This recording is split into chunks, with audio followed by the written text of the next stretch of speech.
నమస్తే SR7 TV news కి స్వాగతం. బులెటిన్ ముందుగా హెడ్లైన్స్.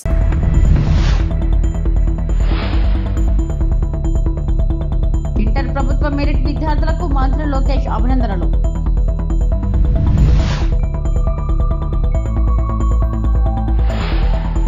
వైస్రే హోటల్ రాజకీయాలకు బాబు స్వస్తి పలకాలి. మాజీ మంత్రి గుడివాడ అమర్నాథ్.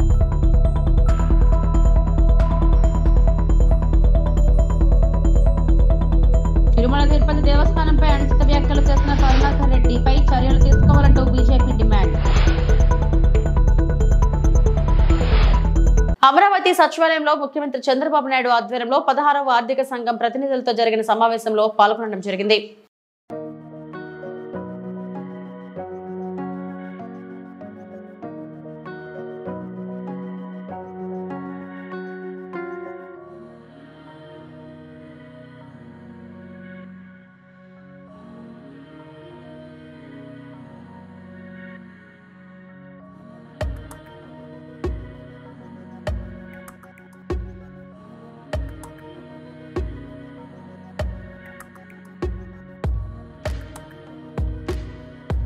ప్రభుత్వ కళాశాలలో చదివే విద్యార్థులకు మార్కులు తక్కువ వస్తాయన్న అపవాదు తొలగించిన స్టేట్ రికార్డులు కొల్లగొట్టిన విద్యార్థులే ప్రభుత్వానికి బ్రాండ్ అంబాసిడర్లని విద్యాశాఖ మంత్రి లోకేష్ కొనియాడారు. ప్రభుత్వ కాలేజీల్లో చదివి టాపర్లుగా నిలిచిన విద్యార్థులను షైనింగ్ స్టార్స్ పేరిట మంత్రి లోకేష్ సన్మానించారు. పేదరికం వల్ల ప్రతిభ ఉన్న ఏ విద్యార్థి విద్యకు దూరం కాకూడదన్న మంత్రి లోకేష్ అలాంటి వారిని ప్రభుత్వం అన్ని విధాలా ఆదుకుంటుందన్నారు. ఉండవల్లిలోని ఆయన నివాసంలో విద్యార్థులతో ముఖాముఖి నిర్వహించిన మంత్రి ప్రతిభావంతులైన విద్యార్థులకు ల్యాప్టాప్లు, పథకాలు అందజేశారు. ప్రభుత్వం ఆలోచన ఒకటే, పేదరికం వల్ల పిల్లలు చదువుకి దూరం అవ్వకూడదు. ప్రైవేట్ పాఠశాలలో, జూనియర్ కళాశాలలో ఎట్లయితే విద్య అందిస్తున్నారో దానికి ధీటుగా అందించాలని గౌరవ ముఖ్యమంత్రి గారు నన్ను హెచ్ఆర్డి మినిస్టర్ చేసినప్పుడు చెప్తాం జరిగింది.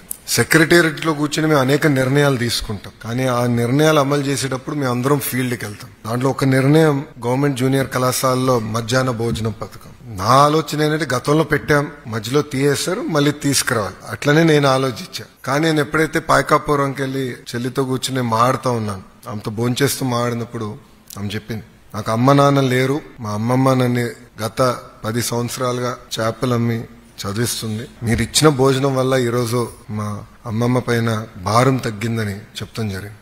ఇట్లా మీరందరూ కూడా మీ వెనకాల ఒక్కొక్క జర్నీ ఉంటుంది, ఒక స్టోరీ ఉంటుంది. కానీ ఈ రోజు మీరందరూ ఒక అచీవర్స్. గతంలో ఏదైతే ప్రభుత్వ పాఠశాలల్లో మంచి మార్కులు రావు అని ఏదైతే ఆ ముద్ర ఉందో ఆ ముద్రని చేర్పేసిన వ్యక్తులు మీరు. వాస్తవంగా ఒక మాటలో చెప్పాలంటే ఇక్కడున్న మీరు ఆంధ్ర రాష్ట్ర ప్రభుత్వాన్ని, ప్రభుత్వ విద్య పరువుని కాపాడిన వాళ్ళు అవుతారు.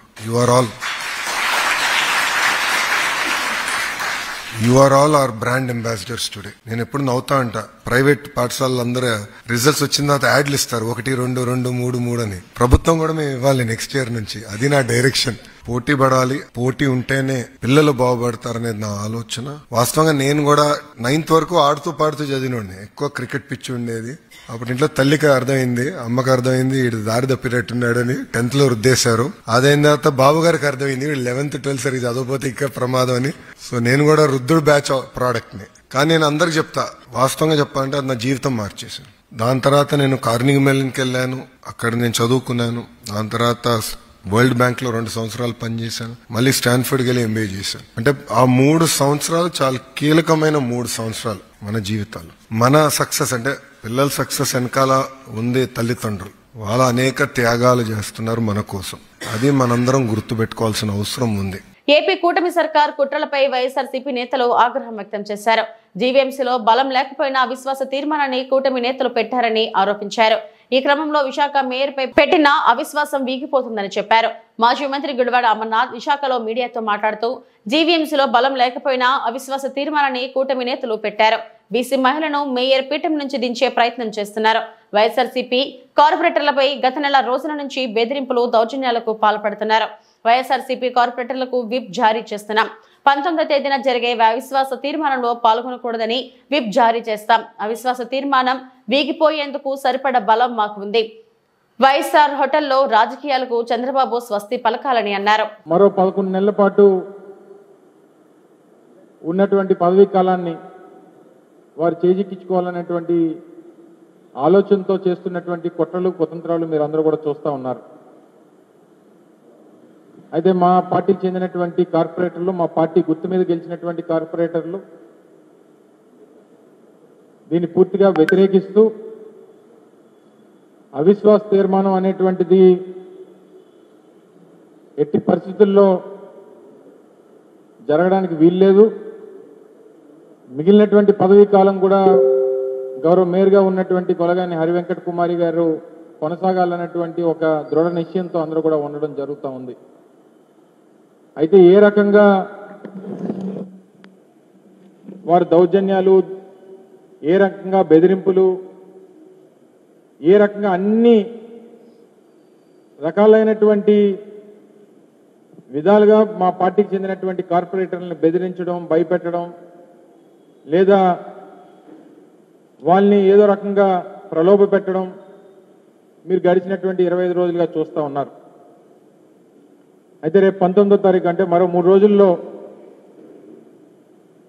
అవిశ్వాస తీర్మానానికి సంబంధించినటువంటి సమావేశం కూడా జరుగుతూ ఉన్నటువంటి తరుణంలో వైఎస్ఆర్ కాంగ్రెస్ పార్టీ తరపు నుంచి రేపు అందరికీ విప్ కూడా జారీ చేయడం జరుగుతూ ఉంది. సుమారు 58 మంది సభ్యులు, వైఎస్ఆర్ కాంగ్రెస్ పార్టీ గుర్తు మీద గెలిచినటువంటి 58 మంది సభ్యులకి కూడా పూర్తిగా కూటమి పార్టీ నాయకులు పెట్టినటువంటి అవిశ్వాస తీర్మానాన్ని వ్యతిరేకిస్తూ రేపు 19వ తారీఖున జరగబోయేటువంటి ఆ సభను కూడా సభకి వెళ్లకుండా మేము బహిష్కరించాలని చెప్పి పార్టీ నిర్ణయం తీసుకుంది. సో దానికి అనుగుణంగా రేపు పార్టీ విప్ను కూడా 58 మంది మా పార్టీ గుర్తు మీద గెలిచినటువంటి సభ్యులకి రేపు విప్ జారీ చేయబోతా ఉన్నాం. ఆ విప్ని ధిక్కరించి ఎవరైతే వారు సభకి హాజరవుతారో వారందరి మీద కూడా చట్ట ప్రకారం ఏదైతే యాక్ట్ చెప్తా ఉందో దాని ప్రకారం విప్ని ధిక్కరించినటువంటి సభ్యుల్ని మీద క్రమశిక్షణా చర్యలు కూడా తీసుకోవడం జరుగుతుందనేటువంటి విషయాన్ని ఈ సందర్భంగా తెలియజేస్తా ఉన్నాం. తప్పకుండా రానటువంటి మిగిలినటువంటి కాలం కూడా హరివెంకట కుమారి గారే కొనసాగుతారు. దానికి కావాల్సినటువంటి బలం, దానికి కావాల్సినటువంటి సంఖ్య వైఎస్ఆర్ కాంగ్రెస్ పార్టీ దగ్గర ఉంది. ఎవరు ఏది చేసినా గతంలో చంద్రబాబు నాయుడు గారు 95వ సంవత్సరంలో చేసినటువంటి వైస్రాయ్ రాజకీయం దయచేసి ఇక్కడ చేయొద్దని చెప్పి కోరుతా ఉన్నాం. బలం లేనప్పటికీ మా దగ్గర ఎంతమంది ఉన్నారో అంతమంది ఉన్నారు, మీరు వచ్చేయండి అని చెప్పి మీరు చేస్తున్నటువంటి బెదిరింపులు, దౌర్జన్యాలు, ప్రలోభాలు కొనసాగడానికి వీల్లేదు. ఇప్పటికన్నా మీరు మీ పద్ధతి మార్చుకుంటే మంచిది అనేటువంటి విషయాన్ని ఈ సందర్భంగా తెలియజేసుకుంటూ ముఖ్యంగా విశాఖపట్నం నగర ప్రజలందరినీ కూడా అభ్యర్థిస్తా ఉన్నాం, దయచేసి మీరు అందరూ కూడా జరుగుతున్నటువంటి రాజకీయ పరిణామాన్ని మీరు గమనించండి. తిరుపతి జిల్లా శ్రీకాళహస్తి ఎమ్మెల్యే బొజ్జల వెంకట సుధీర్ రెడ్డి సంచలనం. నియోజకవర్గంలోని తొట్టంబేడు మండలం సబ్ రిజిస్టర్ కార్యాలయం నందు జనార్దన్ రెడ్డి రైతు తనకున్న పొలం మార్టిగేజ్ చేసి రద్దు కొరకు 3600 రూపాయలు సబ్ రిజిస్టర్ కార్యాలయంలోని గుమస్తాకు లంచమిచ్చి సుమారు 20 రోజులు కావస్తున్న మార్టిగేజ్ రద్దు చేయకపోగా మరింత లంచం కావాలని డిమాండ్ చేయడంతో నేరుగా ఎమ్మెల్యే బొజ్జల వెంకట సుధీర్ రెడ్డికి ఫోన్ చేసిన బాధితుడు ఫోన్ చేసిన 15 నిమిషాల వ్యవధిలోనే కార్యాలయం చేరుకుని సబ్ రిజిస్టర్ సుధాకర్ ను నిలదీసి రెవెన్యూ శాఖ మంత్రి అనగాని సత్యప్రసాద్, జిల్లా కలెక్టర్ వెంకటేశ్వర్ కు అప్పటికప్పుడే చరవాణిలో ఫిర్యాదు చేసిన ఎమ్మెల్యే బొజ్జల వెంకట సుధీర్ రెడ్డి తమ ప్రభుత్వ పాలనలో అవినీతి అక్రమాలకు లంచగొండికి స్థానం లేదంటూ ఎమ్మెల్యే స్పష్టం. శ్రీకాళహస్తి పట్టణంలో సంచలనంగా మారిన ఎమ్మెల్యే సబ్ రిజిస్టర్ కార్యాలయ ఆకస్మిక తనిఖీ. ఎమ్మెల్యేకి కన్నీటితో కృతజ్ఞతలు తెలిపిన బాధిత రైతు. 20 రోజుల నుంచి సబ్ రిజిస్టర్ ఆఫీస్ చుట్టూ తిరుగుతున్నాను, మా పని కావటం లేదు. లంచం కూడా ఇచ్చా, 3400 రూపాయలు లంచం ఇచ్చాను, అయినా పని కావటం లేదు, తిప్పుకుంటున్నాడు. నేను మా నాయనకి మా తాత అందరూ తెలుసు, అన్న నువ్వు గెలిచిన తర్వాత ఇదే కర్మ అని చెప్పి ఫోన్ చేసినాడు. ఇదే రకంగా నాకు 2-3 దగ్గర నుంచి మళ్ళీ ఫోన్లు వచ్చినాయి.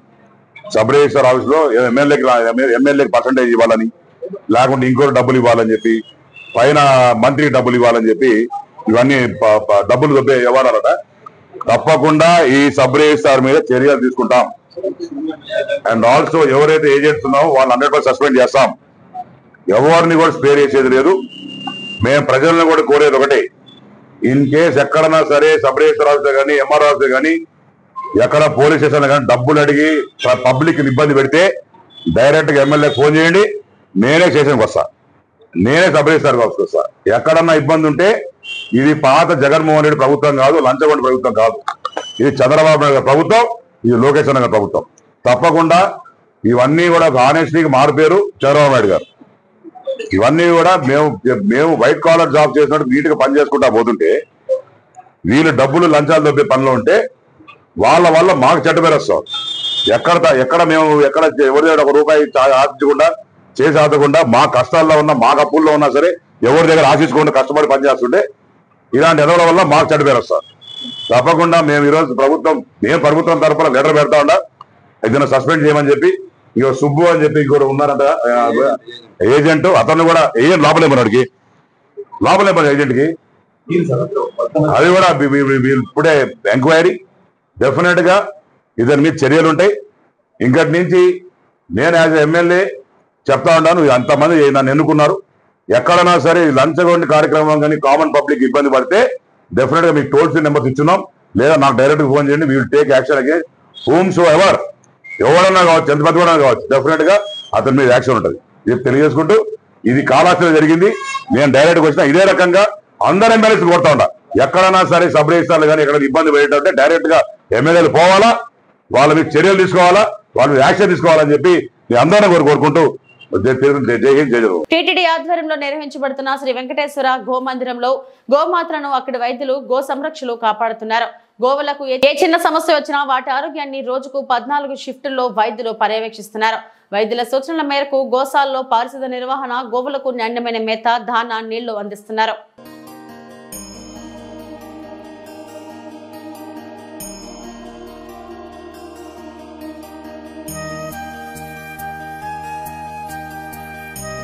Doctor Anil Kumar, farm manager veterinary, SP గో సంరక్షణలో టీటీడీలో 1.5 సంవత్సరం నుంచి పనిచేయడం జరుగుతుంది. నేను ఉదయాన్నే 7 గంటల నుంచి డ్యూటీకి విధుల్లోకి రావడం జరుగుతుంది. ఉదయాన్నే 7 గంటలకు డ్యూటీలోకి రాగానే వర్క్ అలాట్మెంట్ అనేది చేయడం జరుగుతుంది. వర్కర్స్ అందరూ ఒక చోట ఉదయాన్నే 7 గంటలకు గ్యాదర్ అయ్యి ఎవరెవరు ఏ షెడ్యూల్లో ఏ పనులు చేయాలో ప్రతి షెడ్కి ఒక్కొక్క మనిషినో 2 మనుషుల్లో, మిల్కింగ్ షెడ్స్ అయితే 4 మనుషుల్ని, మిల్కింగ్ షెడ్స్ కాకుండా ఉన్న షెడ్స్ లో అయితే బేస్డ్ ఆన్ యానిమల్ కెపాసిటీని బేస్ చేసుకుని ఒకళ్ళని ఇద్దరు అనేది అలాట్మెంట్ చేయడం జరుగుతుంది. వర్క్ అలాట్ చేసిన తర్వాత ప్రతి షెడ్ ని ఒక 1 or 2 టైమ్స్ రెగ్యులర్ గా రొటీన్ చెకింగ్ అనేది జరుగుతుంది. ఏమైనా యానిమల్స్ ఇన్ హెల్త్ లో ఉన్నా సరే, ఏమైనా ఇబ్బంది పడతా ఉన్నా సరే, ఏమన్నా లెగటానికి ఇబ్బంది పడుతున్నా సరే, ఎటువంటి యానిమల్స్ ఏమైనా అన్హెల్దీ యానిమల్స్ ఏమైనా ఉన్నా సరే దాన్ని ఐడెంటిఫై చేసి ప్రాపర్ ట్రీట్మెంట్ అనేది, ప్రాపర్ డయాగ్నోసిస్ అనేది చేసి ప్రాపర్ ట్రీట్మెంట్ అనేది ఇవ్వడం జరుగుతుంది. అయ్యా ఇక్కడ గో సంరక్షణశాలలో 2 డ్యూటీలు ఉంటాయ్యా. ఉదయం 7 నుంచి సాయంత్రం 5:30 వరకు ఒక డ్యూటీ, రాత్రి 7:30 నుంచి మళ్ళీ ఉదయం 7 గంటల వరకు ఒక డ్యూటీ, 2 డ్యూటీలు ఉంటాయ్యా.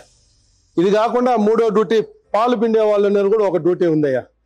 మేము ఉదయం 7 గంటలకు వచ్చిన తర్వాత మాకు అక్కడ గంట కొడతారు వెంకటేశ్వర గుడికాడ. అందరినీ పేరున పిలిచి మాకు కేటాయించిన పని విధంగా మేము షెడ్లకు వస్తాం. షెడ్లో వస్తే మొదటగా గోవు దగ్గర శుభ్రంగా ఆవు దగ్గర ఉండే పేడలంతా ఎత్తి బండికి వేసుకొని బండిని తీసుకుని దెబ్బలో దోసేసిన తర్వాత మళ్ళీ బండి తెచ్చి దాని యథాస్థానంలో బండి పెట్టేసి మళ్ళీ బయట షెడ్డుకు 4 వైపులా శుభ్రంగా షెడ్డుని శుభ్రపరచుకొని దాని తర్వాత దానాకి వెళ్తామయ్యా. దానాకి పోయి షెడ్ దగ్గర దానా రూమ్ అనేది ఒకటి కేటాయించుండారయ్యా.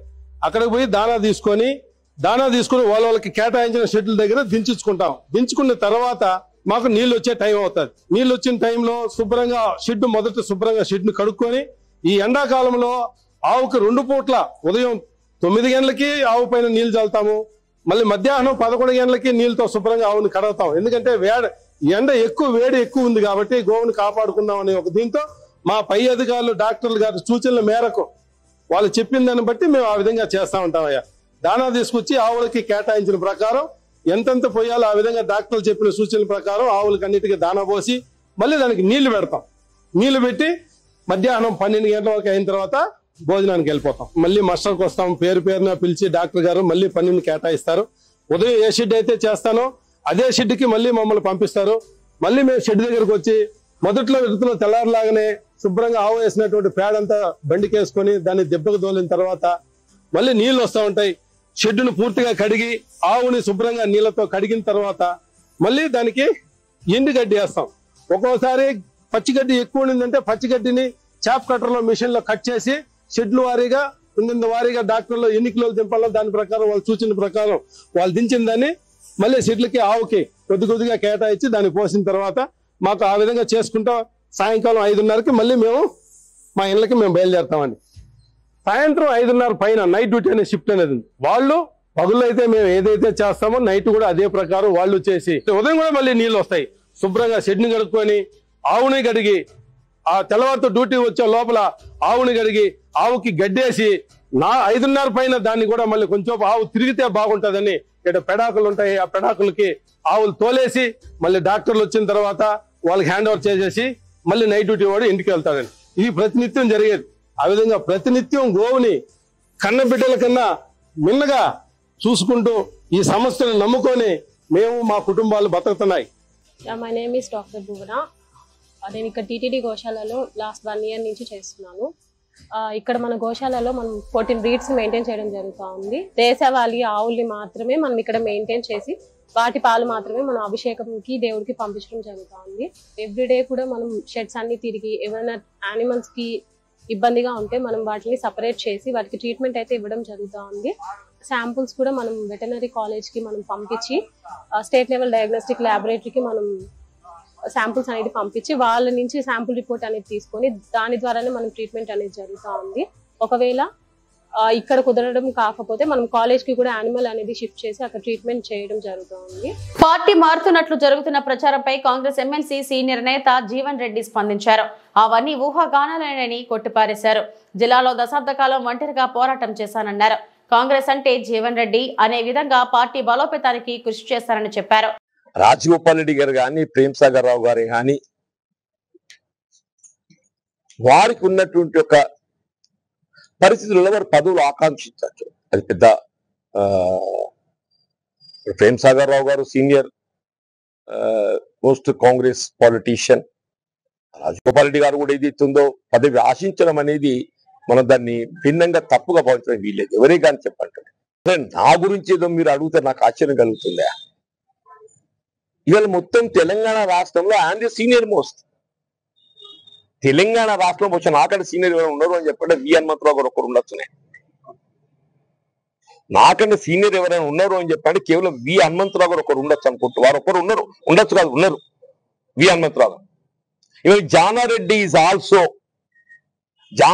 జానారెడ్డి గారు కూడా పార్టీ పరంగా నాకంటే 4 సంవత్సరాలు తదుపరి కాంగ్రెస్ వచ్చారు. ఇప్పుడు ఇదేనా అంశాల పట్ల భిన్నాభిప్రాయాలు కలిగి ఉండొచ్చు. భిన్నాభిప్రాయాలు ఏర్పడ్డంత మాత్రాన ఏదైతుందో మీరు పార్టీ విడతారు. నాటువంటి గురించి మీరు మాట్లాడటానికి మీకు ఎట్లా వస్తుందే?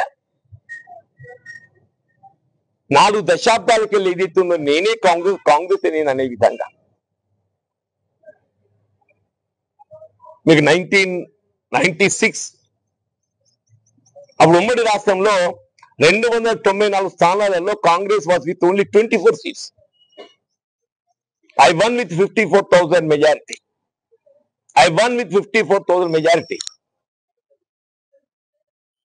99 ప్రతిపక్షం. 2004లో కేసీఆర్ గారిపై 6, 8లో 2 సార్లు నేను పోటీ చేశాను. పార్టీ ఆలోచన విధానానికి అనుగుణంగా అంటూ నేను కేసీఆర్ గారిపై పోటీ చేసింది. 2014లో 3 ఉత్తర తెలంగాణ జిల్లాల్లో నేను ఒక్కనే ఏకైక ప్రతినిధిని. 3 ఉత్తర తెలంగాణ జిల్లాలలో నేను ఒక్కనే ఏకైక ప్రతినిధిని. ఆదిలాబాద్, నిజామాబాద్, కరీంనగర్. 2019లో మొత్తం 42 శాసనసభ నియోజకవర్గాలకు ప్రాతినిధ్యం వహించబడే విధంగా నేను పేర్కొన్న 3 ఉత్తర తెలంగాణ జిల్లాలలో కేవలం శ్రీధర్ బాబు గారు ఒక్కరే శాసనసభ్యుడు. వారికి తోడు ఏదైతుందో నేను 42 శాసన నియోజకవర్గాల ప్రాతినిధ్యం వహించబడే విధంగా పట్టభద్రులకు నాకు అవకాశం కల్పిస్తే దశాబ్ద కాలం చెప్పంటున్నాను నేను శాసన మండలిలో ఏకైక ప్రతిపక్ష సభ్యుడిగా టిఆర్ఎస్ యొక్క నియంతృత్వ ప్రజాస్వామిక విధానాలను ఎదిరించి పోరాడి మీరు ఎట్లా దాన్ని ఊహిస్తుందా? భిన్నాభిప్రాయాలు ఏర్పడవచ్చు ఉంటుంది. నేను భిన్నాభిప్రాయాలు ఏర్పడడం సహజం. మాట్లాడిన బహిరంగ నేను ఎవరికి వ్యతిరేకంగా మాట్లాడు నేను ఎప్పుడు స్పష్టతతోనే ఉన్నా అసంతృప్తితో ఉన్నా అని చెప్పాను. నాకు అసంతృప్తి లేదని చెప్పాను.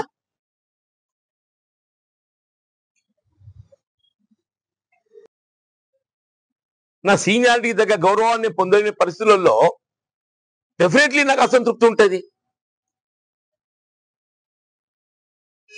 అంత మాత్రాన్ని ఏదైతే ఉందో దాన్ని మీరు వేరే ఆలోచన చేస్తే ఎట్లా?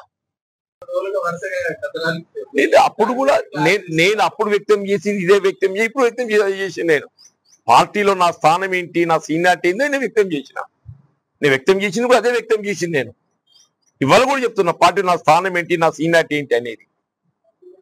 పార్టీలో నా స్థానం ఏంటి, నా సీనియారిటీ ఏంటి అనేది కూడా వ్యక్తం చేసింది. ఇప్పుడు నేను 10 ఏళ్ళు పోరాటం చేసిన ఎవడై చేసే 10 ఏళ్ళు పోరాటం. తిరుపతిలో ఆంధ్రప్రదేశ్ మాజీ ముఖ్యమంత్రి వైఎస్ జగన్మోహన్ రెడ్డిపై అనుచిత వ్యాఖ్యలు చేస్తే సహించేదే లేదు. టౌన్ ప్రెసిడెంట్ కలికి మాధవరెడ్డి మండిపడ్డారు. తిరుపతి జిల్లా నాయుడుపేట వైసీపీ టౌన్ ప్రెసిడెంట్ కలికి మాధవరెడ్డి టీడీపీ పార్టీపై మండిపడ్డారు. వైఎస్ జగన్మోహన్ రెడ్డిపై అనుచిత వ్యాఖ్యలు చేస్తే సహించేదే లేదంటూ మధురెడ్డి ఆగ్రహం వ్యక్తం చేశారు. తమ అధినేతతో పాటు పార్టీ నాయకులు ఫోటోలు మార్ఫింగ్ చేసి సోషల్ మీడియాలో ప్రచారం చేస్తున్నారని విమర్శించారు. దీనిపై నాయుడుపేట పోలీస్ సిఐ బాబీకి ఫిర్యాదు చేశామని మాధవరెడ్డి తెలిపారు. తమ పార్టీపై జరిగే అసత్య ప్రచారాలను చట్టబద్ధంగా ఎదుర్కొంటామని హెచ్చరించారు.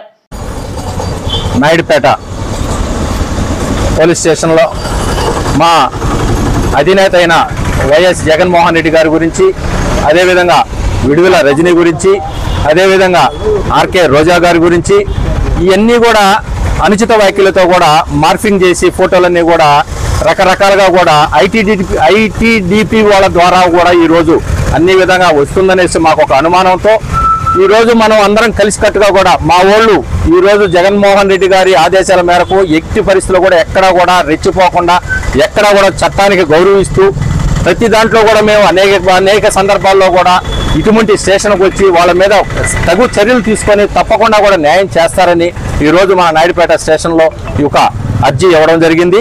ఖచ్చితంగా కూడా దీని మీద కేసు రిజిస్టర్ చేసి దీన్ని ఎవరు పుట్టుపూర్వోత్తరాలు ఎవరున్నారు దీని వెనక మొత్తం కూడా దీని మీద కేసు రిజిస్టర్ చేసి న్యాయం చేస్తారని, చట్టాలను మేము ఎప్పుడు గౌరవిస్తున్నామని, చట్టాల ద్వారా కూడా ఎప్పటికైనా కూడా ఇక్కడ మాకు న్యాయం జరగకపోతే ఎస్పీ గారిని కలుస్తాము.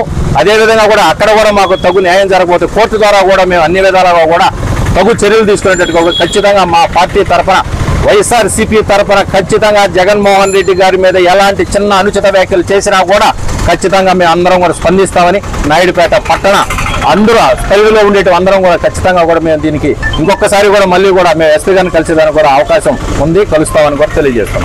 తిరుమల తిరుపతి దేవస్థానంపై వ్యాఖ్యలు చేసిన కరుణాకర్ రెడ్డిపై చర్యలు తీసుకోవాలంటూ బీజేపీ డిమాండ్ చేసింది. తిరుమలలో గోవుల మృతిపై అసత్య ప్రచారాలు చేస్తున్న మాజీ టీటీడీ చైర్మన్ కరుణాకర్ రెడ్డిపై ఈ రోజు తిరుపతి ఎస్పీ క్యాంప్ కార్యాలయంలో టీటీడీ పాలక మండలి సభ్యులు బీజేపీ రాష్ట్ర అధికార ప్రతినిధి భానుప్రకాష్ రెడ్డి ఎస్పీ హర్షవర్ధన్ కు ఫిర్యాదు ఇచ్చారు.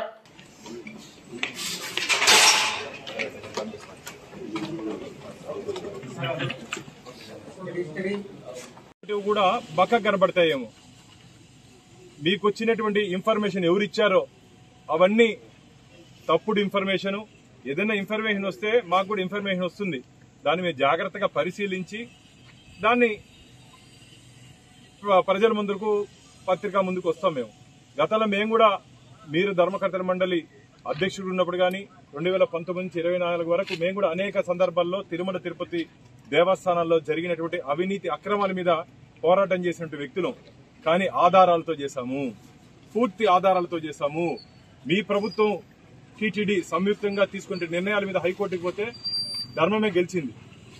నేనే వ్యక్తిగతంగా హైకోర్టుకి వెళ్తే అన్ని మీరు తీసుకునే నిర్ణయాలకు వ్యతిరేకంగా హైకోర్టు స్టే విధించడం జరిగింది. దీన్ని బట్టి మీ పరిపాలన ఏ విధంగా జరిగిందో ప్రజలందరూ అర్థం చేసుకుంటారు.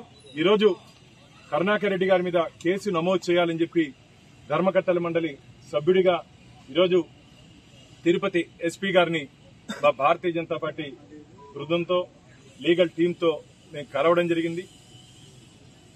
భక్తుల మనోభావాలను దెబ్బతీసే విధంగా వారు వివరించారు. ఏలూరు జిల్లా పోలవరం ప్రాజెక్ట్ బహుళార్థక సాధక ప్రాజెక్ట్ పరిధిలో నిర్మాణాలకు వినియోగించే మట్టి నాణ్యతను పరిశీలించేందుకు కేంద్ర నిపుణుల బృందం మంగళవారం పరీక్షించింది. Central Material and Soil Research Centre నిపుణులు B Siddharth Hedao, Vipul Kumar Gupta Polavaram project spill వేతో పాటు పలు ప్రాంతాల్లో నిల్వ ఉంచిన మట్టి నమూనాలు సేకరించి పరీక్షించారు. బుధవారం కూడా ఈ పరీక్షలు జరుగుతాయి. నిపుణులు అందజేసే మట్టి నాణ్యత పరీక్షల నివేదిక ఆధారంగా నిర్మాణాల్లో మట్టిని అవసరమైన ప్రాంతాల్లో వినియోగిస్తామని అధికారులు తెలిపారు. నిపుణుల బృందం వెంట జలవనరుల శాఖ, నిర్మాణ సంస్థ, మేఘా ఇంజనీరింగ్ ప్రతినిధులు ఉన్నారు.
ఇవి ఇప్పటివరకు నా బులెటిన్ అప్డేట్స్. నమస్తే.